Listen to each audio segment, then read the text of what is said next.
Yes, ladies and gentlemen, it's Monday. That means it's time for the Wrestling Inc. Monday Night Raw after show. And if we got a show for you, we have Seth Rollins as a special guest referee. We have Braun Breaker still killing everybody, and the Wyatt Sicks are back in action in the ring. Before we get started, I gotta be a little bit serious here for a second. This country had some big news happen, and there was some big personnel changes, and we're seeing it here. Justin LaBar has returned. Justin, we're excited to have you back here at Wrestling Inc. You came home, buddy. All great things must come to an end, and so that's that. And this is the start of another great thing. I'm back after a few weeks of hiatus. Missed you, boys. Glad to be back. And I figured, what a perfect Monday to come back on to see Jack Farmer when it's Akira Tozawa's birthday. That's just seemed the most appropriate. I mean, this was probably one of my favorite episodes of Raw I've seen in a very long time. Akira is ready. He had quite a show. We're going to talk about it. But Jimmy, you and someone had a memo. You and Justin, you're wearing matching colors. Didn't send me the memo, and now I'm missing out. Well, you should pay attention to all the Twitter or whatever the feeds that are going back and forth there. You know what I'm saying? Because you know why? Oh my God, we're back again. Yes. Justin Farmer, everybody sing. Yes, we are back. This is going to be a good time. We're going to talk about this show. I'm going to be honest. I was gushing on Twitter. This thing started as a great show. It went through the whole time. I absolutely love this one, but we got to talk about news first. I'm so excited to get into this one. Everyone who's coming through already, thank you so much for all the support in here. Stalking you with the little doggy emoji, and Andrew coming through. Haven't seen you in a while, Andrew. Triple J, baby. Good to see you. Thanks for coming. But man, we got some news. We got some big news. This was actually some news that a lot of people on social media were all a tizzy about. Looks like some contracts are expiring soon. Tamina is one of them, but also per Fightful and PW Insider, Lashley and MVP, after being offered a new contract, Lashley appears to have not liked what was offered and will be departing WWE. MVP's contract expires mid-August and is likely to expire without a new deal. Justin, you get a big one coming back in. Big questions. Lashley, MVP, Tamina as well. Thoughts on these three becoming free agents? Well, Tamina really hasn't been much of a factor in terms of WWE's plans in years. Obviously she has, family pedigree. Who's to say just because she hasn't been really a full-time talent in the ring, and I don't know when the last time. Somebody have to, I guess, look at the cage match or whatever the thing that keeps track of that. But maybe there's still a role in the WWE family for her, whether that be producer or a trainer, if that's what she wants, or maybe she wants to be wrestling some more. So we'll have to see. But that's not really a big shaking departure in terms of a talent contract, at least. MVP, I suspect he is not done with the wrestling business. I'm sure he will pop up somewhere more than ever. There are options. Obviously AEW, of course, the number 2 to most people's rankings, but TNA obviously with great momentum, NWA, MLW. So I'm sure whatever he wants to do, if he still wants to take some bumps, there will be a place for him. Bobby Lashley, obviously the biggest name. Tremendous athlete, well liked in the locker room, very nice person all around. I mean, I really can't say anything negative about him from any of my interactions with him personally or professionally, or watching him as a fan. But I will say, I think that I don't know what else there really was to do in WWE for him. I know some people might think the Hurt Business had more life to it. Maybe it did. Maybe it could have. But beyond that, I think that he was so heavily relied on, and he did such a tremendous job during one of the darkest times and the empty arena era of the pandemic.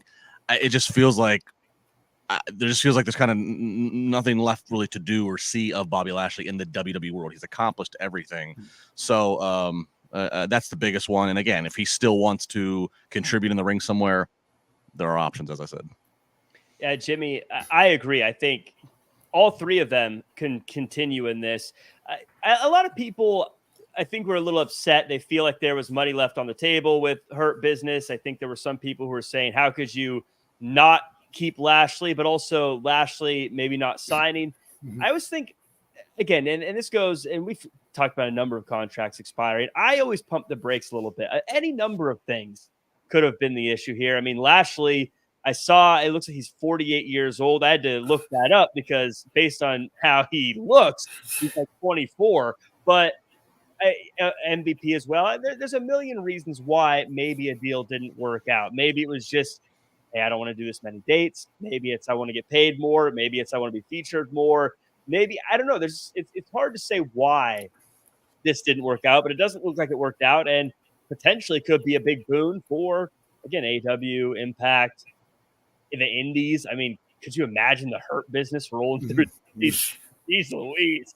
Yeah, and of course they'd have to change the name. They'll find something creative if they want to do that again. But it's just the unfortunate nature of the business for someone like a Bobby Lashley too, who had a great run for a while there, and then with this Hurt Business stuff, I think he was saddled with something that wasn't working for some reason, whether it was the way the creative had set them up and the fans weren't buying into it or whatever the case may be.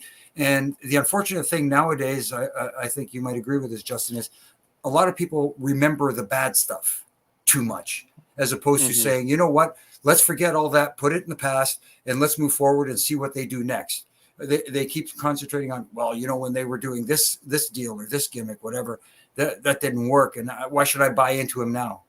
Because it's something different. You know, that's my mentality. And sometimes some talents get affected by that. And I think that was the unfortunate case with someone like a Bobby Lashley, because he is a player. He is a guy who can really provide some top tier talent for anybody out there, including WWE. But if the top of the card is so stacked like it is seeming to get right now, maybe it is tough to find a place for him. Maybe, you know, he could pull a Drew McIntyre. Like that's the biggest example we use all the time, going somewhere else and reinventing himself, and them looking at him and going, you know what? Now we've got something in this guy. He's got something different. Go ahead, didn't he kind of already do that, Bobby Lashley? I mean, we forget. Yeah. You know, I have to remind myself that you know, I was at WrestleMania 23 in 2007 when it's the battle of Vince versus Trump, and Bobby's in Trump's. Like, Bobby had a run on the top of the card, then disappeared from WWE. You know, went he was in Impact and it went around the globe, and then he came back the night after Mania. What, 7 years ago, and he's had again a whole other run with WWE. I mean, so it's like he already did the Drew McIntyre, he already did the Cody Rhodes in a way. So it's like, I mean, again, if he wants to go do it again, power to him. As we said, he's in phenomenal shape for a 48-year-old. But you know, you can't have it. You can't sign everybody. You can't have everybody. You can't keep everybody. Despite what Tony Khan's talent budget will tell you, as you're trying to always get younger and you're trying to pump talent through the system. Whether it be through PC and the NXT, or you acquire Jade Cargills, or you acquire you get Cody Rhodes to come back. I mean, like you got to keep getting younger. You got to keep moving. You can't keep everybody, and so exactly. You know, it's just the nature. That's true. That's with anything. That's with any sport. You know, you can't keep everybody. That's why there's a salary cap in most sports. Right. Well, and it reminds me too of the fact that there's also only so many spots for what you're looking for. The Hurt Business is great. Bobby Lashley is great.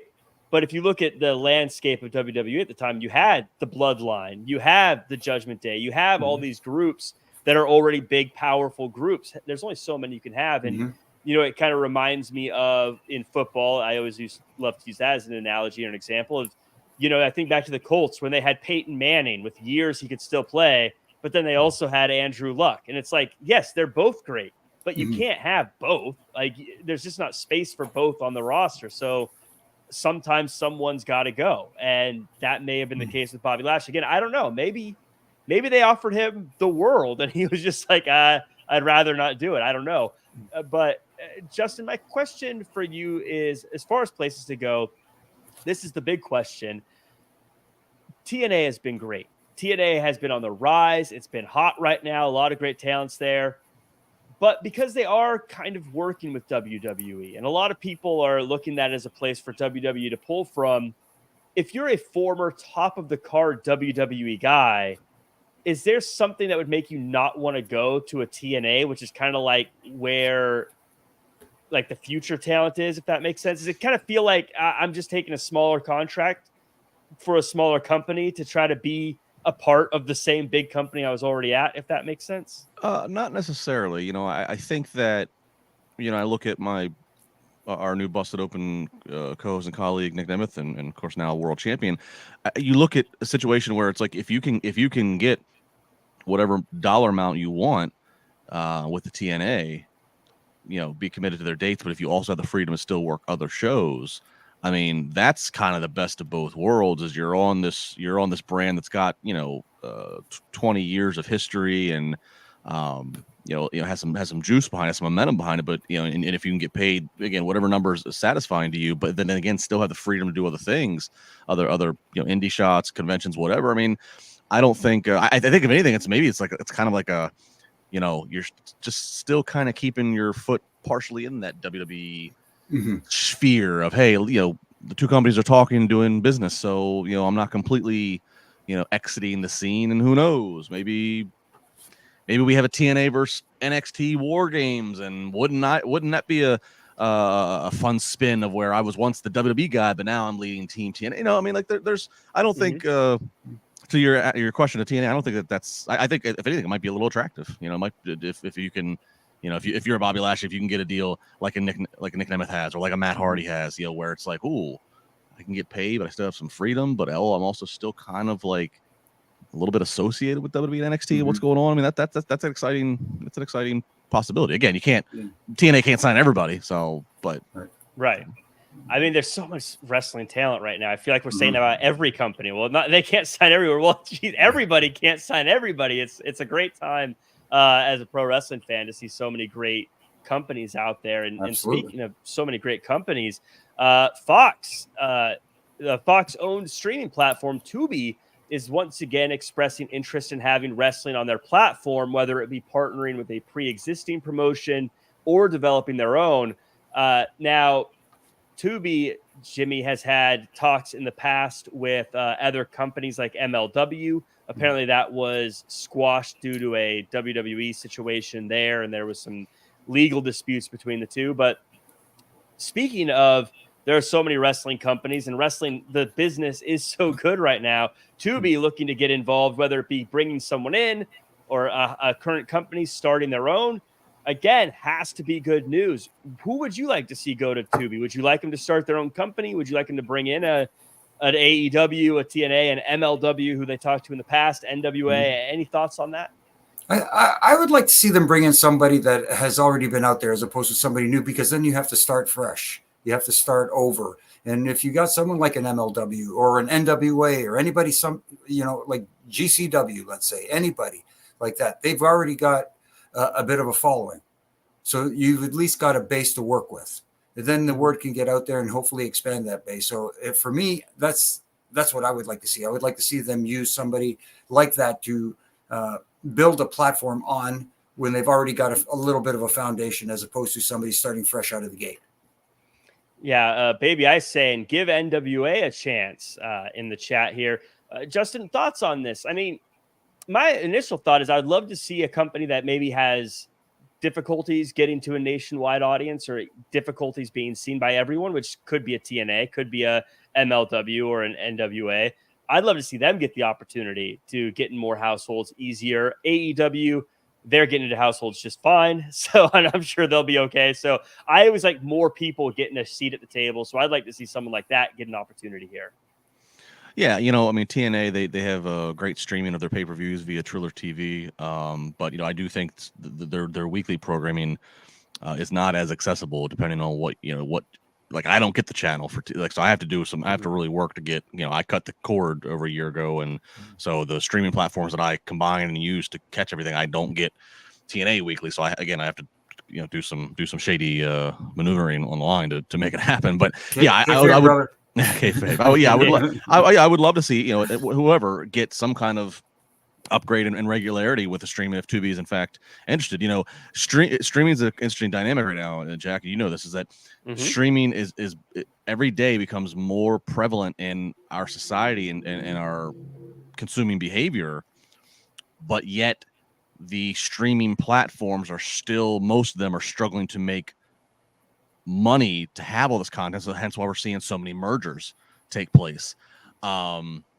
So I'm not, but I say all that to say, but I'm not surprised that a Tubi might be interested in pro wrestling, because pro wrestling has proven that they can provide weekly television compared to what it takes to normally produce weekly television in the TV world, wrestling is cheap. And we know wrestling fans are loyal and rabid. So you're going to get some degree of loyalty. Obviously, everything's different tier. You have the WWE tier here, then you have AEW, et cetera, et cetera. But it's still a guaranteed audience that you can build off of. The only thing that surprised me about Tubi is that if they're owned by Fox, from what I've heard, we know Fox is getting out of the WWE game here once the SmackDown deal expires later this year. I've been under the impression that Fox did not think that they got. I don't think the WWE. I don't know if they thought they got their investment in full of what they ended up paying for the 5 years of SmackDown. I don't know if Fox if it worked out exactly how both parties wanted to. That's just some things I've heard. So so that made me go, okay, are they saying, all right, no more pro wrestling for us, or we will do pro wrestling, but we're going to do it on our streaming service over here, and we're going to do it for far less money of investment. Who knows? But yeah, I would love to see anybody get on Tubi just to get more weekly exposure. Yeah, that's one of the reasons why when people start talking ratings and things, I kind of go, whatever, because all ratings aren't considered equal. In this case, Fox had the #1 rated wrestling show in the world, and they're not happy. But at the same time, like, hey, if we got something cheaper on a different platform, that could still, it's all different. It's all weird. But it does show that wrestling is at least valuable to TV companies and streaming. And yeah, I want to see more wrestling companies get over to streaming so I can cut. I already cut the cord. Now I want to cut you, Sling. unless you're a sponsor, then Sling, get it today. YouTube TV, I love you. I do the NFL Sunday package and everything. Yeah, YouTube TV is good too. Yeah, but just get on stream. Everything needs to get on streaming already. I don't know if I should put this out there, but I miss the good old days where up here in Canada we used to get the gimmick box on the satellite with the card. Yeah, wide open. We got everything for free. Yeah. Oh yeah, those are the days. I miss those days. That's the only reason as a youngster I was able to watch every single wrestling pay-per-view that came on. Come on. Same. That's why from like 1997 through like 2003, every movie that was on pay-per-view or a movie channel is right in my wheelhouse because there would be 5. They ran 24/7, so you could just watch each of them nonstop. And of course, you got your wrestling on Sundays every month. Dylan says Jack wants Sling in the NXT parking lot. One of us ain't surviving the NXT parking lot. But last piece of news here, and we're talking about how you can only sign so many people. Interesting note. Apparently, WWE is interested in signing more international women's stars. Fightful Select notes that sources close to Australia's Delta Brady believe that she's signed with WWE after she finishes her recent commitments, as well as other stars have been in conversations with WWE. Justin, we say you can't sign everybody, you can't keep everybody, but when AEW started, it definitely felt like there was this grab for talent, and I think we kept thinking that was going to stop, but it feels like it's still going. It's just in waves now. Yeah, well, and WWE's they're being strategic about their acquisitions. Like they already have a lot, Valkyria and Rhea Ripley and Becky Lynch. They already have a lot of representation from the females specifically and just the roster in general internationally. I mean, it's more diverse than ever if you go down the card and you say, okay, what's the country of origin for this talent? But they have a plan. Some of their plans somewhat got delayed, as everybody's plans got delayed when COVID hit. But it's still part of the company vision. It's still part of and Triple H very much behind this because he was very much behind the PC in Orlando. They want to take over the world. They want to have PCs and NXT breeding grounds around the world, and so that plays into the strategy of talent they sign and where that talent's from. Look, I know this has happened right as I went on my vacation, so I haven't got to talk to either of you about it, but Stephanie Baker, she has the great match at Forbidden Door with AEW, and then just next thing you know, she's peace out to CMLL and New Japan and everything, and she's signed with NXT. WWE has long wanted to really infiltrate the Mexican wrestling market, which obviously pro wrestling is huge. Lucha Libre is huge in Mexico. they've been chasing for who's the next Rey Mysterio for years. It wasn't Sin Cara. It you know, they've constantly and look, and I think they had some plans. Pandemic put on hold, and you know, I hear they're going to do a PLE in Mexico in 2025. And so when you know all that, for them to get a major talent like Stephanie Becker, it's like, okay, well, this, you know, so they're being strategic. They have a plan here. They are coming for the entire wrestling world. You know, I know Japan, you know, they're going to Japan for live events later this week.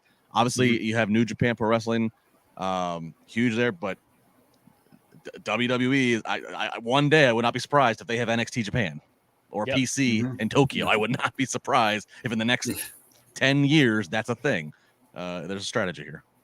Yeah, and Jimmy, if that were to happen, how cool would that be to have these performance centers all over the world? And as the Olympics is getting ready to start, I think you could have a true international world champion, and you could have people from every single country saying, this person's from my country, this person represents me. And you could have that cool pride from different nations being represented. And like I said, like the Olympics, you could have a tournament for the world's greatest where everyone sends their best, and you can follow these different companies. How cool would that be? I think as a wrestling fan, that just blows my mind that is absolutely a potential reality. It is interesting because, like you said, they have it all in the UK. They've tried that already. So expanding to other places, maybe even in Mexico, maybe, like you said, Japan is definitely an option. And you mentioned having like an Olympics kind of deal where everybody holds a tournament to determine who is the world's best NXT superstar, and have that one talent as your world champion traveling to each, incarnation of NXT, whether it's Japan, whether it is Mexico, UK, and have a different rivalry with their top whatever there. It's the territory model of the 80s, but it's global. And somebody save this clip right now. I just said what I said about NXT. Having NXT Japan in the next 10 years and NXT Mexico. We obviously already have NXT UK. Like, I could see them getting to the point where they have enough NXTs on major countries and continents around the world. And then imagine when we get to the January or early February PLE, of course, you have your Raw and SmackDown Royal Rumble. Imagine if on that same weekend you had an NXT Royal Rumble where how are we filling out 30 superstars, men and women? All the NXTs from across the globe eligible for the NXT Royal Rumble. It's all there. And how exciting would that Royal Rumble be? Again, if you have, if you're someone who's a fan from Japan and you know that your country is sending 3 representatives to the Royal Rumble, and you're like, we're the final 5 and one of my representatives hasn't come out yet. I can feel like my team is winning. I mean, the only problem is America's number 1 and we win every time, baby. That's how we do. Oh, no. Don't make me do my bad Iron Sheik impersonation right now, okay? Jack Farmer, you jabroni. Jimmy, baby, what's this Jack talking about? USA. See, I'm already excited for it. I already want to cheer for the USA. But everyone in the chat, let us know what you think about the idea of an international NXT or just WWE, I guess, at that point. And by everyone in the chat, I mean like Tommy O and Tutgraph and Max and Tox and Einsteiner Rap. I don't see enough Einsteiner Rap. You got to come around more. Adonde, Goodfella, Andy Hannigan, and Chad, and I Am Error making it to a live show. Appreciate you. Tony Hayes, the King Art, Casey J. Can't say all your names. There's too many of you. Mike Martin, Dylan Matthews, Baby Ice, Joe CJ, Willie Reaper Brink. Appreciate you all coming through, though. But Huffman, Elite Training. I know what you do. You sneak in and you wait until I start saying the names, and then you say something in the chat. I know how you guys game the system, but it's okay. Let's talk about this show. Like I said, I'm fired up. This was one of my favorite Raws in a very, very long time. This episode, this week, it started with Gunther coming out and said he meant every word about Damian Priest being street trash. And then he called the entire Judgment Day street trash. Gunther wants Priest to hand him the title, but Priest punches him in the face. They brawl. They don't stop, even as people try to separate them. After the commercial, the fight continues. This was awesome. Justin, chaos to start. If you drew up how I love my wrestling shows to start. This is it. When Damian Priest popped out of nowhere in the back, I cackled. I was like, it's still going. I loved it. I loved it, Justin. No, I did too. This was the exact follow-up that needed to happen from last week's promo exchange. I mean, last week's promo exchange did a good bit of business. You going into last week, Gunther's kind of been just hanging around, right? Because he won his number one contender match, for SummerSlam, earlier this summer, winning the King of the Ring. So he's just kind of been hanging around. He's been getting some much needed time off after the run that he had as IC champion, quite frankly. But he's just been kind of there. And then, okay, so Priest makes it through, now, okay, Priest still champion. So it's like they needed to heat this thing up and spice it up. Last week's promo got very personal, and it was very, very relatable. Everybody can relate to it. You have this elitist who's telling you about how great he is, and all this, and then here's the guy, Damian Priest, who had to fight, come from humble beginnings and fight to get everything he's gotten. Very relatable. Everybody can understand that, and feel the put down after all the words that Gunther said to Priest last week, and then Gunther comes back down tonight and doubles down on it. Mm-hmm. There's nothing else to be said. Priest comes out and just punches him in the mouth. That's all that needs to be said. And the brawl continued, and I agree. We see Jackie Redmond, and then here just comes Priest. It was great. I love it. This is what we needed. It for me, for a title match that feels like this has got Gunther's coronation written all over it of winning that world title. I'm still betting that way, but tonight did a whole lot more in the positive favor. But maybe Priest has a chance, but if nothing else, I just can't wait to see the match and see them fight. Even if I think I know the winner, it's not going to go down easy. Priest is not. This is going to be a fight, and so I thought this was great stuff tonight. Yeah, Jimmy. I mean, even like I said, even Jackie Redmond, she's like, now we're going to. I guess not. Yeah.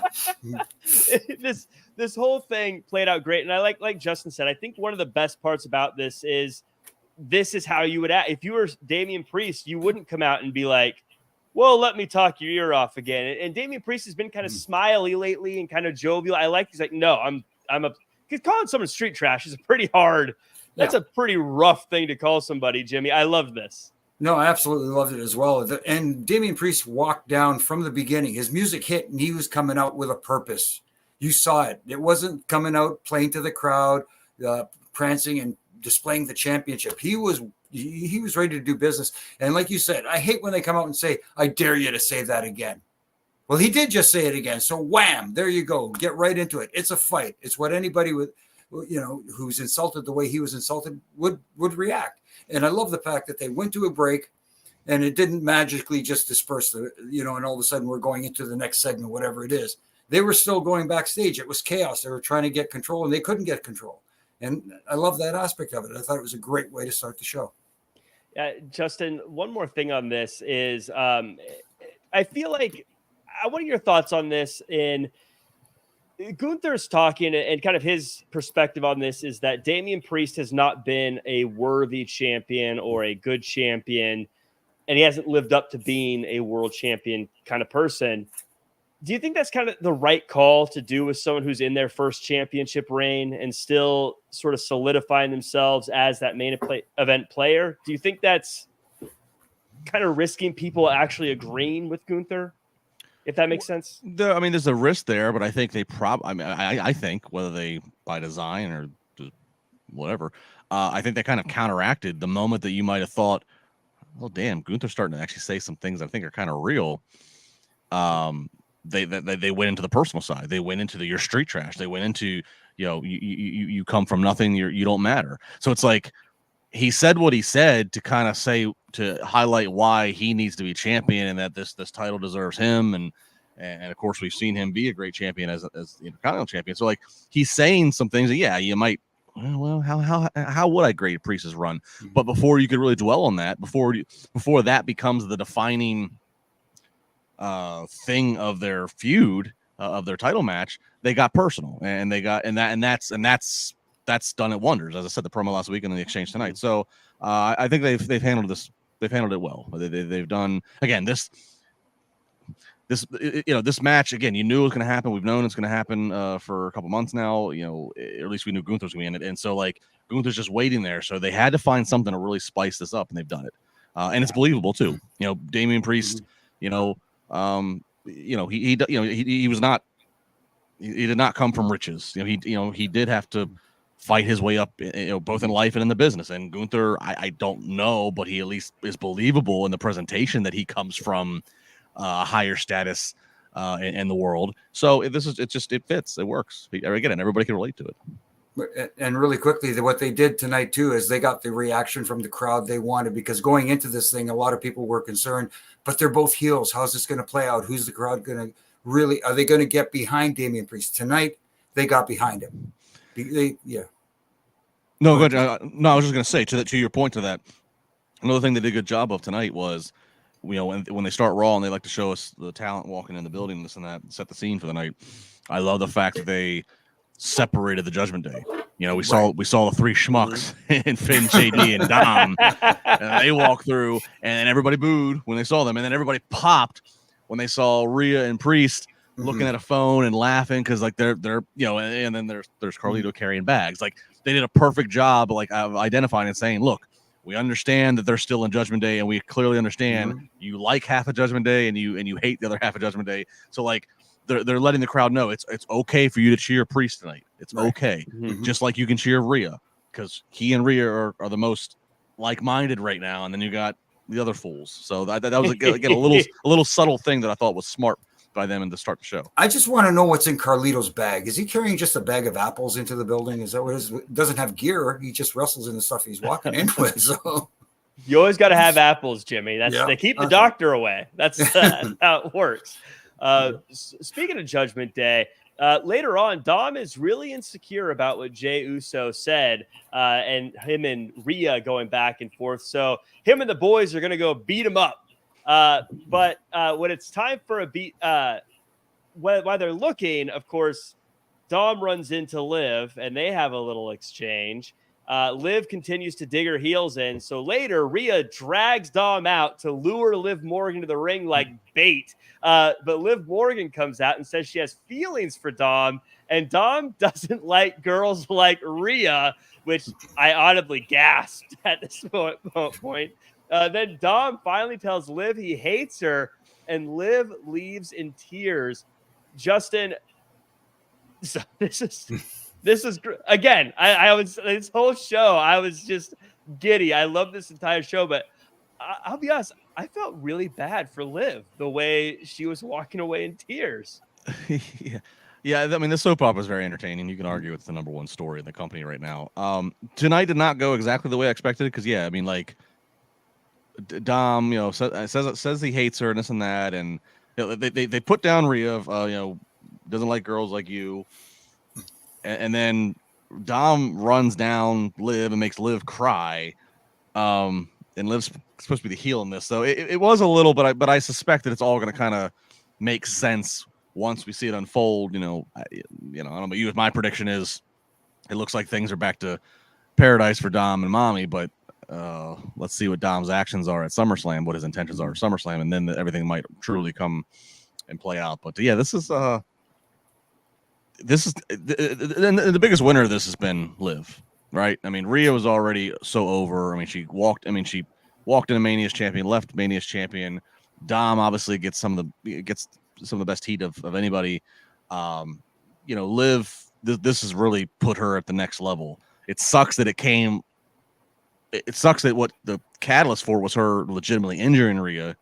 Obviously that sucks, but now that Rhea seems to be back and okay, and it's great that this has elevated Liv Morgan and really given her more substance. Because prior to this, I've always enjoyed Liv, but prior to this, I've always kind of just summarized Liv as like, well, she's a lifelong wrestling fan who's happy to be there.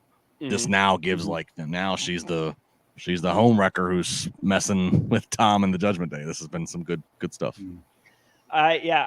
Jimmy, this is fantastic. This whole thing, again, I'm just eating this up. I'm enjoying it so much. But I got to ask you, Jimmy, you've seen a lot of locker rooms. You've seen a lot of groups of friends. Mm-hmm. Is Finn Balor the best friend you could ask for here? I mean, Jey Uso's talking to Dom's girl, and he's like, no, Dom, don't worry. You and I, we're going to go beat this dude up. And then he tries to keep her away from Liv. He tries to smooth things out with Finn Balor, friend of the year. Yeah, he's the only one trying to keep that entire group together. He's trying to keep Judgment Day together while everybody else is off doing their own thing. But the other thing that surprised me was when Dom went off on Liv, it was almost like the audience was expecting him to say those other 3 words to her, not "I hate you." Mm-hmm. And I think that caught a lot of them off guard. And it was almost like, okay, now should we boo him or should we not boo him? Are we cool with this now? But they've got everybody guessing, and that's the beautiful of it. And like you guys said, the layers that they keep adding to this story, the little things, like what happens in the back in the clubhouse with the Judgment Day clubhouse, and the little nuances where JD actually spills the beans, and that's what causes Rhea to drag Dom out to the ring and stuff like that. And it's fun. It's enjoyable. And yes, I know people want to see their wrestling in the ring, but we also want to have some fun too. I just want to talk to real quick. Last thing on this part is the acting is great. They're playing these roles so well. Rhea Ripley looked like she literally was trying to break away from Dom there to go attack Liv Morgan. And like I said, Liv Morgan kind of broke my heart when she was crying. I'm sorry, Liv. Like, it's okay, you know? And of course, Dom, I don't know how much of it's an act, but he's just the perfect dumb lucky guy who's between these two. Who's in the right place at the right time, I guess. I don't know, but it's all just being played so perfectly. It leads to the main event, and it's Jey Uso and Sami Zayn versus the Judgment Day.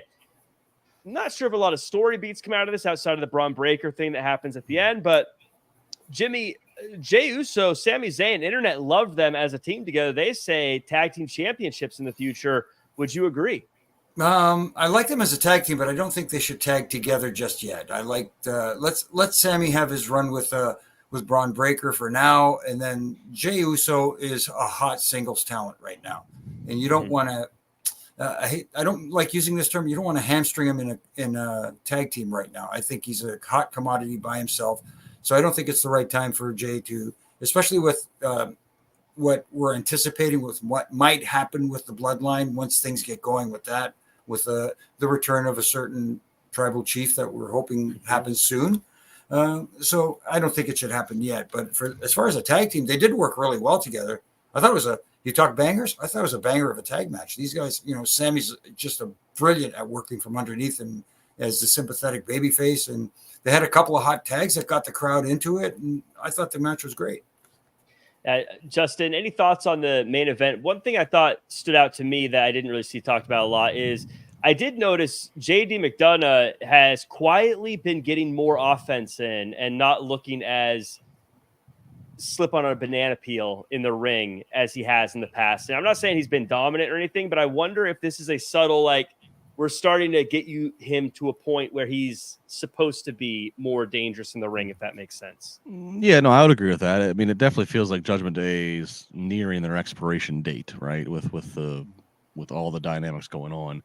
Your commentary even had a moment tonight where they said, like, I think Michael Cole said it, like, we make fun of this goof JD, but don't sleep on him in the ring. He is dangerous. And so yeah, I think if the Judgment Day is soon to start to look different, if there even is a Judgment Day post SummerSlam, yeah, I mean, you want to have elevated. He started as the lackey, had to work his way in, but you still want to have elevated him and get it so where his roster spot's valuable, like why he's there.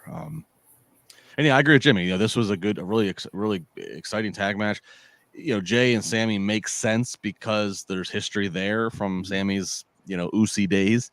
But I would agree, like, Jey Uso spent the last 20 years in a tag team. This is the people love him. You can put him out there in singles matches, like, so he is an over singles babyface. So I don't think that you need to just put him in a tag team, even though I think Sami Zayn's IC title reign might be coming near the end. I wouldn't strap him into a tag team right now. I mean, like, unless like a bunch of other tag teams on the men's side all of a sudden get injured or sick or something like that, and you're in desperation to fill the division out. But if that's not the case, I would not, and again, we're all waiting. We all think this bloodline stuff's not going anywhere in terms of, when the next bloodline member gets introduced and when Roman comes back, and then we get into Survivor Series and what sides could we have there, or when The Rock pops back up. So I don't think I'm sure Jay will have, you want to be able to use him if needed. So yeah, I wouldn't tag team him long term, but yeah, great main event, fun main event. Yeah. Goodfellow here says moonsault is pretty smooth. Yeah, that was a beautiful moonsault from JD McDonough. JD's, yeah. No, he can go. That is, and mind you, he was trained by Finn Balor. Right. So so if you think Finn's good in the ring, this is who JD's learned from. Right. Yeah. No, he's great. It's just you get accustomed to him being the goof, and then he pulls out the big moonsault, and you're like, oh yeah, you can go. Also, Jack, I have to tell you, it's not slip on a banana peel when it comes to Judgment Day. It's slip on an apple core. Yes. Fair point. But as I said, the end of this one has Braun Breaker take out Sami Zayn. Earlier in the night, Braun Breaker had a #1 contenders match for the IC Championship with Ilja Dragunov, and these two just beat the hell out of each other. Eventually ends as Dragunov is unable to continue and gets counted out, giving Braun the win. Jimmy, I see you wiping your forehead. This was again. We start with that Damian Priest, Gunther segment, and then we go into this, and Braun Breaker seemed like he was legitimately upset at Dragunov. These guys just killed each other. Of course, Braun Breaker gets the win. Thoughts on this one? I like the fact that the match, besides loving the match overall, I love the fact that the match didn't start off with collar, elbow, tie-up, headlock, takeover, shoot me up, whatever, all that stuff. These guys got into it right away. It became a fight. Almost not quite like Damian, of course, and Gunther, but these guys looked like there was animosity, and you could see it in their faces, the way they were presenting themselves and selling everything and selling emotion. And that's what Ilja Dragunov does really, really well, is he sells emotion. And they told a hell of a story. That whole story. What was the story of the match? Ilja Dragunov, Braun Breaker working on his ribs. That move on the top of the corner post. Yeah, was something very unique. When was the last time you saw something similar to that on the actual ring post as opposed to the turnbuckle? So that was very, very unique, and leads to how they did the finish, where he jumped off the apron and took the spear in midair. It was just done right. Not to correct you, Jack, but I don't think it was considered a count out. I think it was referee stoppage, because Daphne got out of the ring to check on him to see if he could continue, and said no. She waved it off, that he couldn't continue. So I don't mean to get technical, but I think it was considered ref stoppage. Well, I was actually going to ask you that, because I thought I could have sworn I saw her count, but then they didn't announce it as a. She started the count, but then she went out, and I think the stoppage is way more impactful than the count out. Yeah, I do too. The count. I mean, obviously, Jimmy should chime in here again. Obviously, he's done a few of these. The count out's like the count out's Jimmy's had a few conversations about count outs over the past week. I think maybe he can spit this one out. I tried to take a vacation, but even my Twitter still sent me notifications. It's like the count out. The count out's the ref giving the talent 10 seconds to try to get back in. When the ref says, "The hell with it, I'm not even counting. I'm coming out there. You're done." That's like huge impact. But it also, but Jimmy, correct? This finish, obviously, it makes Braun look like a beast. Right. I think so. But the finish also, in my mind, to me, it protects Dragunov. Yeah. He didn't get pinned, he didn't get submitted. He probably would have wanted to keep fighting, but the ref came out and said, "No, you're not doing this. We're done." So I think that protects Dragunov. And so I thought it was the right call. And especially when you consider Braun had an IC title match at the last PLE and he lost. And so it's like, okay, if you're going to have him earn his way for another one, it's got to be impactful the way that he earns it. I think this is about as impactful as a finish they could have done without completely, again, making Dragunov just lay there for a 3. I absolutely agree, because he could come back later and say, "Listen, I wanted to continue, but the referee did what she felt was right at the time, and I'm not holding her responsible. I'm going to fight my way back and show that I'm deserving of an opportunity for the IC championship," or whatever the case may be. And then, little nitpicky as I can be sometimes, I would have liked to seen Daffney show a little more concern. You know, as I'm very adamant about referees not being overly emoting and overly selling in the ring, but at the same time, this was a situation where I think she could have shown a little more concern, a little more urgency. Look, wave it off and say, we need some help right now, or something along those lines. Just a little bit to add to it. That's all. Yeah. And I mean, that's a good point. I don't know how exactly they plan to do that, but it legitimately looked like he may have really hurt himself in that spot too. The way his head hit the ring, that looked brutal. So I don't know if hitting his head was part of the plan, but it sure looked good on TV. Hopefully he's okay. As Tuck says, we didn't see an X, so I'm hoping that means that everything is okay. But when people hit their head, that's always a scary thing. They don't do the X anymore, Tuck. Oh, yeah. And Jimmy's not going to tell you what they do now. Nope. You'll never know. Nope. But we got, speaking of X's, CM Punk and Drew McIntyre. Nice segue. I love there we go. I'm a pro. CM Punk wants to fight and calls out Drew McIntyre. Drew says, nope. But officials come in after CM Punk tries to keep on going. And Pierce says, look, we're going to have the match at SummerSlam, and Seth Rollins is going to be the special guest referee. Another just perfectly done segment. I loved it. Justin, we are getting that SummerSlam match we all wanted. Seth Rollins as the special referee, though. What are your thoughts on that? Well, first off, I'm glad that they didn't just, Seth has history with both men. Let's just put him in and make a triple threat. No. There's been so much since Royal Rumble of Drew and Punk. Don't muddy that. Get your box office out of that. You can have a box office with Seth and Punk later at a different event. So I'm glad that they didn't just go that. But I'm also glad they're not just having Rollins just sit on the sideline because he really doesn't have anything else to do. Obviously, he's done. He obviously, because Punk screwed the last PLE, Rollins can't challenge Priest. So it's like Rollins needs something to do. So the referee thing the guest referee makes sense because one, gives Rollins something to do. Two, it adds some juice to the marquee having him up there. Three, it actually does make sense. And I wish Michael Cole in commentary would have been a little bit louder with this, and maybe they will between now and SummerSlam with the wonderful vignettes and stuff that WWE's production does. They touched on it briefly, but no referee wants to get involved with this anymore. Right? I mean, we've seen the referees. We've seen CM Punk steal referee shirts. We've seen referees get knocked out. The two referees are asking for apologies from Drew. I want them to be a little bit louder. The fact of okay, even the licensed WWE officials or referees are like, no, we just can't handle this nonsense. We're not putting ourselves in that danger. And so that's why we're going to Seth freaking Rollins. That makes sense. I want them to be a little bit louder about that between now and the event because they weren't loud about it as loud as they should have been tonight, in my opinion.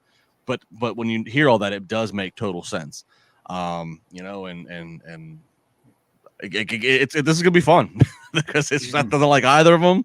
They all hate each other. So this is gonna be a fun dynamic. Seth's not gonna want to count 3 to either of them. He's not gonna want to, enforce a 5 count on us. He's gonna just let them just beat the hell out of each other and choke each other to death.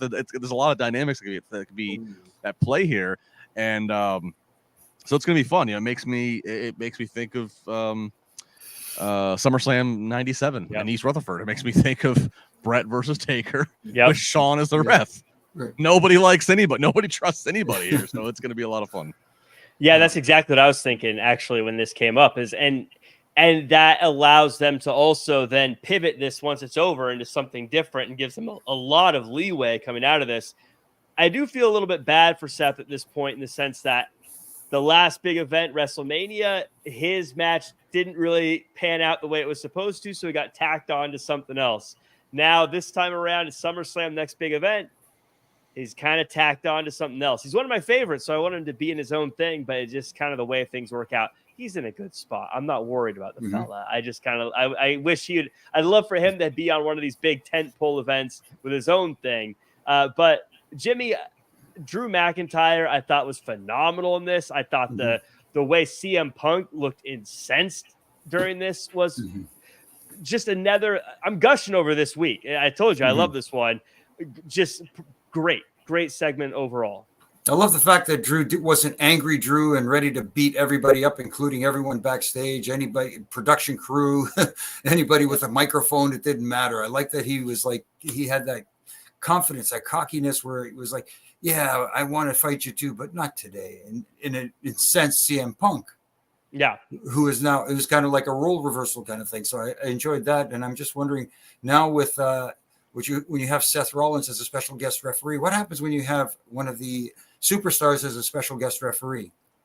That's when you get referees' discretion. Right. Not when the regular referees are in the ring. So now they're free will to go out there and do what they want. And he could sit on the top turnbuckle and let them beat the living you-know-what out of each other and let it make sense. And that's where you can have all your bells and whistles after with that. Because if they wanted to pull out a table, let's say, for example, and go through that, do you think Seth is going to disqualify somebody for that? It's his discretion. He's the referee, right? Right. Now it makes sense. For me, anyways. It's Jimmy, what are your thoughts on them having wrestlers be referees? Are you a little bit like, hey, like you make it look like anyone can do this, or do you not care? Like from the referees, like in reality, how do referees feel when they find out someone else is going to be a referee? Well, the good referees like it because it adds some emphasis to the match. It adds importance to the match and makes it feel like it's something that we can't handle because we're not supposed to be the tough guys in the ring. If you have a Stone Cold Steve Austin as a special enforcer or a special referee, then you're saying, okay, here's a guy who could handle anything. It doesn't matter who's in the ring. If they get saucy, guess what? They're going to get some sauce back and that sort of thing. So in certain situations, it works. And in this situation, it does work. And especially with that dynamic where nobody likes each other. They all have an issue with each other. So it kind of plays into it perfectly. I thought you were going to say the good referees like it because it means you don't have to work as much. I was trying to keep that to myself. I didn't want Jimmy, work smarter, not harder. Jimmy, talk about getting saucy, and obviously the great Earl Hebner was just on TV the other day. Yeah. Do you remember this spot? They might have done it many a times on like house shows and stuff like that. But there's one time I can remember on a pay-per-view. Do you remember this real quick? It was a May in Your House. I think it was 97. Was this with Hunter? No, there's another one with Hunter. I think I know what you're talking about. Yeah. This was Undertaker versus Stone Cold. Stone Cold was not yet quite Stone Cold, but that was the match. It was an In Your House. I mean, I want to say it might have been like In Your House, Cold Day in Hell, something like that. And like all the Hart Foundation was ringside. I think the finish even had like Pillman like hitting the bell or whatever. But in the match, before we got to the finish, at one point, Hebner like was admonishing Austin, who's technically the heel still because Taker's the face. Right. He's admonishing Austin, and Hebner turns his back to check on Taker, and Austin starts like middle finger and MFing him and this and that or whatever. And then about somewhere like 30 seconds later, Hebner and Austin are at it, and Hebner gives him the receipt and gives him a big middle finger and F you audibly to him, and the sequence is so awesome. It was like the most badass saucy that I've ever seen a referee up to that point in my life ever be, and it's always stood out in my mind. I don't know if you remember it or not, but I do kind of remember it. But it was Earl. Every once in a while you get somebody like you get a little Nate doing a little Nate thing every once in a while. See, when it fits the situation. Or the first time I ever saw the heel holding on to the rope to cinch in that extra pressure on the submission, and then when they wouldn't break, the referee kicks the. I've done that. Yeah, I've done that spot, and people, it gets a reaction. Yeah. You know what I mean? But I only do it when I'm told to do it. I'm not going to go into business for myself. Trust me. What was the sauciest moment you ever had, Jimmy? Did you get any good ones where you got to be saucy to a wrestler? I don't know how saucy. I've a little bit at times. Well, you kicked their hands. Well, I've done a spot where I've kicked their hand off the rope. I accidentally caused Val Venus one time to crotch himself when he was going for the money shot. It was against D'Lo Brown, and he had grabbed D'Lo Brown's chest protector and put it on himself. And of course, commentary was putting it over like, well, D'Lo Brown has been cleared to wear it, not Val Venus. So I'm trying to stop him. So I grabbed his foot, and he accidentally crotched himself. Then afterwards, I ate a money money shot after that. So yeah, you damaged the big Valboski. yeah. And I paid for it. Trust me. By the way, Flobo Boyce in the chat, of course, host here on Wrestling Inc. His favorite wrestler of all time is D'Lo Brown. So shout out to Flobo and to D'Lo Brown. I guess some of the best entrance music ever. You're looking at the real deal. So good. Now, what wrestle was that? Your ass is meat. Victory is sweet. Bring it on. Here's your receipt. What you gonna do? What you gonna do about That's it? I love that song. Tremendous. Oh my! Look at that pull. How quick that pull was there. That was such a good song. Justin, you're the DJ tonight, man. You got all that. That had to be the music for. I think so, yeah. Or something like that. Anyways, I also remember the lyrics of Disco Inferno's entrance music in WCW. That's how lame I am. Disco Fever, Disco. He's so cocky. He's so cool. He's just a disco dancing fool. When he gets out on the floor, he makes the girls go more, more, more, more. Disco. Was that a Jimmy Hart song? Probably. Yeah. Probably. Look, everyone... I can see Jimmy snapping and pitching it to the looking exactly how he's always same looked way he's looked for 45 years. I love it. Oh my goodness. So really kind of the biggest news of the day, Akira Tozawa's birthday was today, and Akira is ready. He gets some birthday cake with the boys. Then they go to face the Final Testament. And even though it's Akira's birthday and it's Otis's hometown, Final Testament gets the win, a much-needed win. Post-match, Chad Gable comes out with the Creeds. They come out to confront the Alpha Academy. Gable gives them one more chance to join them. Otis says no, and the Alpha Academy beats him up. Afterwards, the Wyatt Sicks come out, and Uncle Howdy hits the sister Abigail on Chad Gable. We also had a very disturbing video of Nikki Cross earlier in the night. Justin, this has been kind of the biggest developments since you were last on the show. So I'd love to hear your thoughts. I mean, obviously you can talk about Alpha Academy and Creed Brothers Final Testament, but really I think what everyone wants to hear about is Wyatt Sicks in these videos. Yeah, I mean, first of all, let me say these last few weeks I've been happy with how the Wyatt Sicks overall have been rolled out. My big thing that I wanted, I talked about it here, talked about it on Busted Open, on socials, everywhere, was once we saw the initial debut of them, I was like, okay, we need to give some explanation and context to each of these characters, and let's not play dumb. I love the Bo Dallas, Uncle Howdy back and forth tape that we got a few weeks ago. Let's not ignore that we all know who Uncle Howdy is. Should they be calling him Bo Dallas? That's a separate thing, because Bo Dallas to the WWE audience has only ever been a kind of a ridiculous comedy character. So should he be Taylor Rotunda? Whatever. That's a whole other thing. But nonetheless, I like what they did. The Eric Rowan, God, talk about emotion, especially when you know that he's speaking truthfully, that he's lost both of his original Wyatt family brothers. And now we got a little one with the Nikki Cross character. Don't know if she's Abigail the Witch or who she's going to be. So I like the lead up all overall. I like what they're doing here. Positive tonight, when that music hits and the lights go down, crowd pops. That's good. When they saw Uncle Howdy, that was the biggest pop for him that I've heard, because prior to that, the pops kind of came when they saw the group collectively. So the fact they saw Howdy individually, they popped for him, and then he delivered a tremendous, and obviously hats off to Chad Gable for selling it, a tremendous Sister Abigail, the way that it was taken. And I mean, it looked devastating. And the crowd really reacted. So that's a huge positive. One thing that I will say it is a little weird is that, and this is 2 weeks in a row now that they've had, I think 2 weeks in a row, they've had the rest of the characters, come from the curtain, from the entranceway, and they're just standing there posing. And it's like, well, the debut with them, they massacred and bloodied people right behind the curtain. So it seems a bit odd that it just seems odd that you'd have them come from that same, I'm not sure what the best alternative is. If it is just having them appear at different parts of the arena, if it's having them, but that's just like, they did such a big, boldly produced one camera shot. I mean, it was one of the most viral things on their social ever.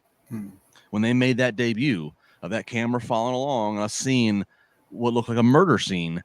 So that does seem odd to have them come from that same place. Yeah. Now I tweeted something about this earlier tonight, and I will say I had one person did reply and say, well, we saw briefly that Bo Dallas was in Adam Pearce's office a few weeks ago. Mm-hmm. So like, maybe all is okay, which maybe that's a thing, but like, you need to spell that out almost to a point of like, you need to have Adam Pearce almost say like, I've talked to Bo.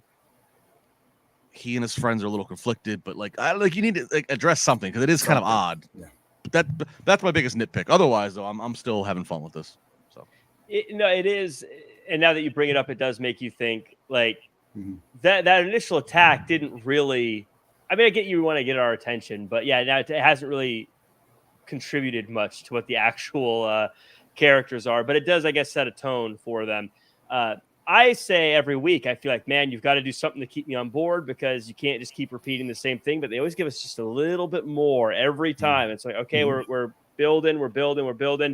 To Justin's point, I think it's interesting. It reminds me of the Spider-Man movies where the crowd, in Spider-Man, everyone loves Spider-Man, but people don't necessarily love Peter Parker. I feel like everyone loves Uncle Howdy. Still not sure if the crowd loves Bo Dallas, because when Bo Dallas comes out, the reaction is not the same as when Uncle Howdy comes out, which is very interesting.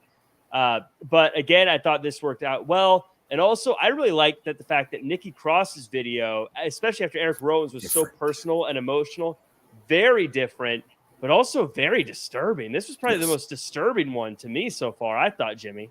I thought so too, and we saw the conflict with Bo Dallas in those two videos that we saw from him. And as Justin said, we saw that very emotional one from Eric Rowan last week, which it hit hard. I was watching it and I was getting choked up. I was feeling it, and that's what that's the incredible beauty. That's the magic that they do sometimes is when they make you feel what they're feeling, but today's with Nikki Cross was something completely different. It was scary. It was something that made you go, oh, this is someone I have to be aware of. This is someone that, it wasn't somebody showing their inner emotions. It wasn't somebody showing the side that they're conflicted with. This was someone who's just got this evil persona, and you've got to be aware of what's going on. And she's the keeper of the lantern. Apparently, she's the one who controls the lantern. She's always the one who carries it, and of course the videotapes. But it was completely different from everything else, and that's another thing I liked about it. It's not the same with everybody. Not everybody's sitting in the chair getting analyzed by whoever they're speaking to them. Yeah.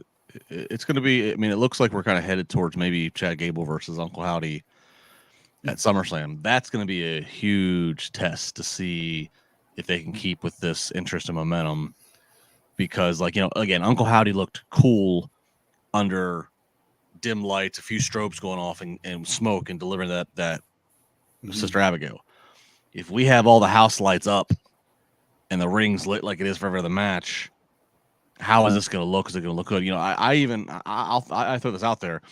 I even wonder if maybe let's learn from what we've seen in the past. We've had graveyard matches on Mania when that was hit with a pandemic, The Undertaker. We've had cinematic matches with the Wyatts. I almost wonder if, do you take from what you've seen in the past of what works, and is there anything that you can do live with this Wyatt Sicks under full lighting? Like, can you keep the mystique? Do you want them in bell-to-bell wrestling matches where they have to sell? They can't just be in. I mean, they're acknowledging that these are humans. They're mortals. Should there people that go to if we go to a WWE event at this point, you want to see the promos, you want to see the spookiness for the build. You want to see that. Do you really want to see Uncle Howdy collar and elbow tie up, drop toe hold? Or are we better off for any of the payoffs of matches, of the conflicts when they need to resolve the conflicts? Are we better off having all that be cinematic, be pre-taped, be done with all of the bells and whistles? And 10,000 people in the arena are going to have to watch from their screen. Right. But the 3 million people at home are going to get a damn good experience. What ratio is more important here? I wonder. like we've learned from the past, and we obviously saw some faults, and granted, Vince did not help things, but we saw some faults with let's put the Fiend out there in a wrestling match. Right. Yeah. Right. Yeah. We got to book a ridiculous ending to a Hell in a Cell because he's a Fiend, but we maybe take from what you've learned and say, look, the audience just wants to see the characters and hear the music and be part of that deal. They don't really necessarily care to see a 15-minute wrestling match with them. Let's let that resolve be done in our pre-production format. You got my wheels turning again. I know you're thinking of doing something off, in a cinematic form like they've done in the past. But if you're going to have a live match in the arena, especially somewhere like SummerSlam where you're in a stadium setting, what do you think of this, Justin? Where they make their grand entrance like they always do. Let's say Uncle Howdy makes his entrance into the ring. When they bring up the house lights for the match to start, he does some kind of motion where he lifts his arms up. All not Undertaker, but Undertaker-ish. The lights dim. I know they like to shoot the crowd. They like to show that the arena and the stadiums are full. But dim the lights where just the ring is lit. Just the ring and ringside. And you don't see any crowd, and have the match go that way. All I can say from a visual standpoint. Well, I personally, Jimmy, I'm okay with that, but I'm gonna say this. It seems that history has shown I'll take us back almost 30 years here in a second, 25 years at least. History has shown, with Bray's unfortunate, untimely last match, which was that Mountain Dew Code Red match, they kept the real dim lighting and whatever, and people just poo-pooed that. And they tried a few other times with Fiend and Bray Wyatt stuff, or they tried to have lights dim, and it didn't last very long. If you even recall back, and Jimmy, this is when you were working there, so you should remember this well. Go back to 97. They tried for the first few matches with Kane to keep it red. That's right. And I can only assume that they were getting just negative feedback and something wasn't sitting, because that eventually they had to lift that up. That it just never sticks. It's just something about it. I don't know if it's a problem on TV. I don't know if it's a problem for the crowd live. Whatever. That just seems like that experiment doesn't hang on. So that's why I say learn from the past and say, look, there's no real great way to do it in front of a live crowd. So do all the spooky vignette stuff week to week in front of a live crowd. That's fine. But when it comes time to where if you need a payoff match, let's toss the video and do it that way. Yeah, it'd be very intriguing to see how they do it, because Justin, you're right. He can't. It's going to limit other wrestlers. Because I mean, yeah, Uncle Howdy could brawl and fight, and that would look more realistic, I guess. But you're right. You can't do any, like arm ringers and Uncle Howdy with the headlock takeover there. Right, he's really cinching it in. Abdominal stretch. Right. Yeah, that'll seem very weird. So yeah, I don't know how they're going to do this, and it'd be fun to see, though. I'm excited. One last thing I do want to say about the video of Nikki Cross. Maybe I'm just wrong on this, but because she was smiling at the beginning and then crying at the end, it makes me wonder if we are seeing that was she crying because she doesn't actually want to be part of this. Maybe there's a level of her that's not excited about being in the group as opposed to wanting to be there. I don't know. Something I thought. Maybe wrong. Maybe nothing to do with it, but Lara Valkyria and Sonya Deville have a match, and Zelina Vega and Zoe Stark have a match. Sonya Deville gets the win in her match, and Zelina Vega gets the win in hers. This group, kind of this women's division gang of bullies, is 50-50 on their win-loss record, Jimmy, and now they are pointing fingers at the tag team champions. Any thoughts on this group and what they were doing tonight? I think it's a step forward for the women's division as a whole, but at the same time, this group is still not clicking 100% for me. I want to see a little bit more from them. Yes, they have the Sonya Deville. You talk about somebody who's been stop and start. I think a lot of people are thinking that, here we go again. Are they trying again? And I want to see her talking now is better than it was. She's a little bit better with the microphone, but still, there's just something missing in that group. I can't put my finger on it, but I think the crowd spoke volumes when they didn't say much or they didn't react much. Yeah, Justin, do you think this is a group that is suffering because there's no championships or anything for them to really go for? The tag team titles there, but it also feels like the real next challengers are either going to be Jade and Bianca or Chelsea and Piper. And though they're talking smack to the champions, I just don't believe that they're actually going to be in line for anytime soon. Yeah, there's a clear A division and B division in the women's division right now. A class and B class. And when if I say you're in the B class, it's not because it's for lack of trying, or it's nothing that. And I'm talking strictly on perception to the crowd. Because you're right. You have Rhea Ripley and Liv Morgan and Bianca Belair and Jade Cargill and Nia Jax and Bailey. You have an A division, and then, oh, by the way, when Charlotte comes back and when Becky comes back, like, there's an A division of like star power of like, you hear the music and you're on your feet. This is the B division of, again, these ladies are doing nothing wrong.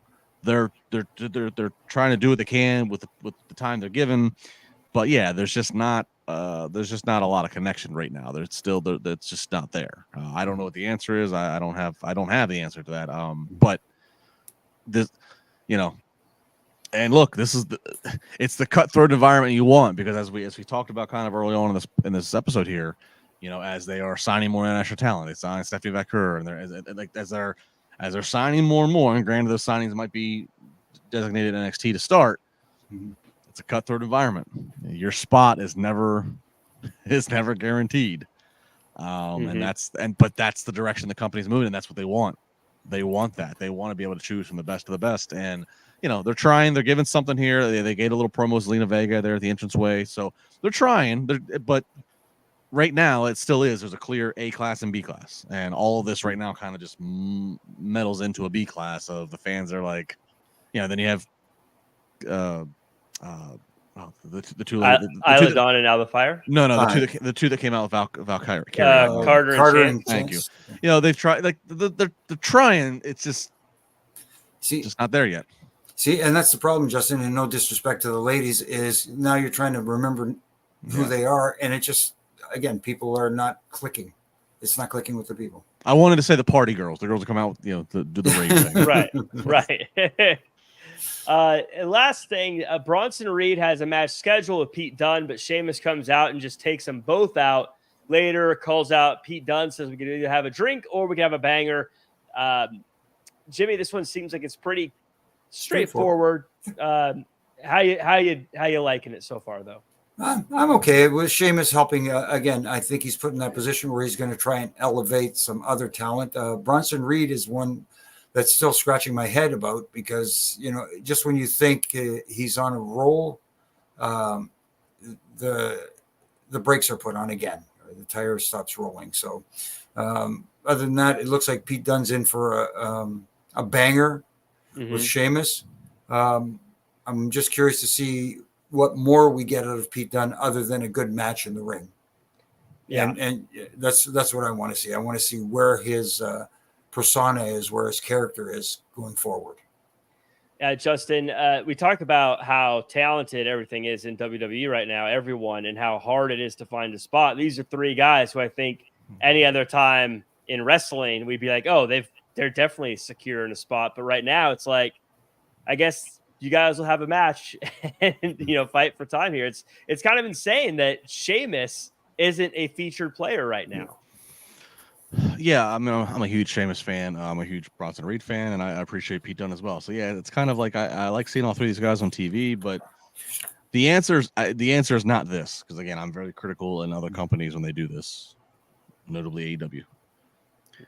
But the answer is not, okay, let's find some more title belts to have. I'm not suggesting we have, here's the WWE television title.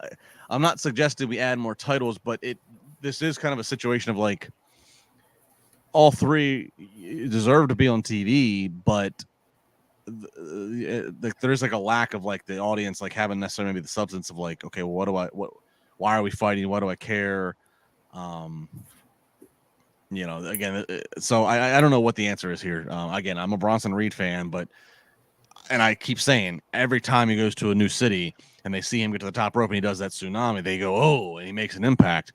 But that's his A number one. So is it do we need to hone the mic skills? Do we need to get some more? Do I need to get some more backstory on him? Is that what it is? Sheamus, obviously, we know his story. He's a Hall of Famer.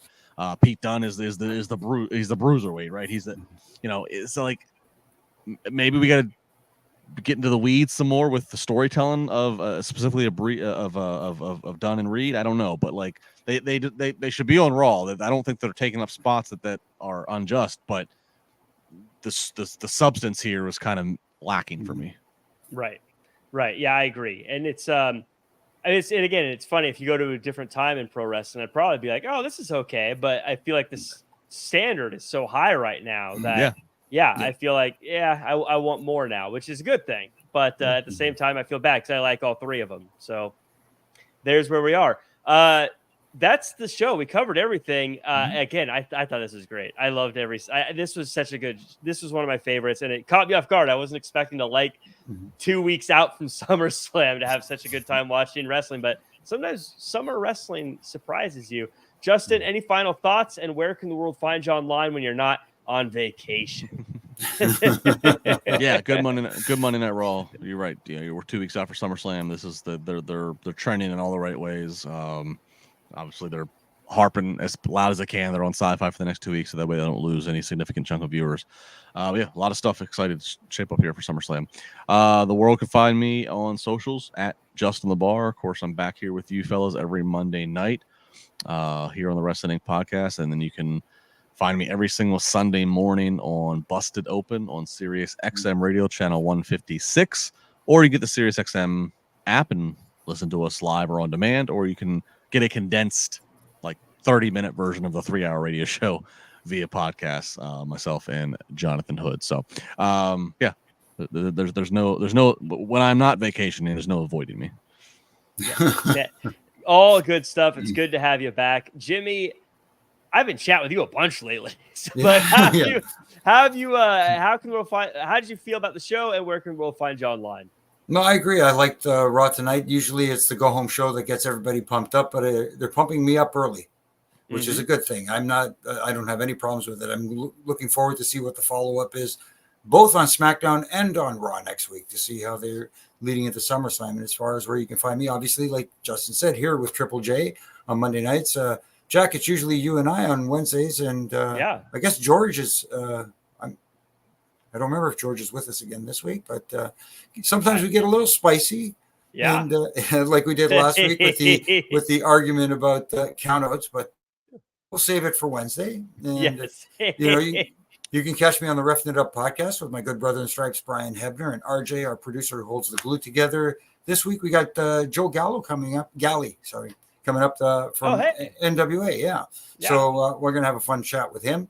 And my Ref and Rants from Monday to Friday on all my social media platforms, tightening screws that I believe need tightening, and who knows, some other stuff may be in the works. You never know.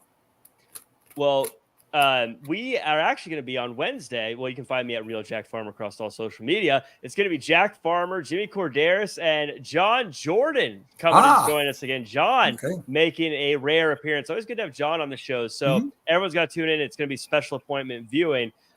So that'll be a fun time. So everyone check that out. But also keep up the Triple J. We have a gimmick. You got to keep Triple J. If your name, if your real name doesn't start with a J, you got to change it. That's the rule. Yeah. We're gonna start. I'm gonna start calling Flobo Jamie or something like that. Yeah. I guess you can't call him Jobo because he sounds like a jabroni or something like that. It does sound. Jobo does sound like what you call a jabroni. Yeah, I don't know. And that George, we can change it to Jorge. He's Jorge. Jorge. The J. Yeah. That works. Perfect. Well, follow me at Real Jack Farmer across all social media. I'm calling the action at Santino Brothers LA Rumble on Saturday. It's like the Royal Rumble, but it's Southern California wrestlers. 30 people are going to be there. And what's Jimmy? No, I forgot. Happy birthday to my wife. It's after midnight. I have to wish her happy birthday. Oh, yeah, of course. Happy birthday.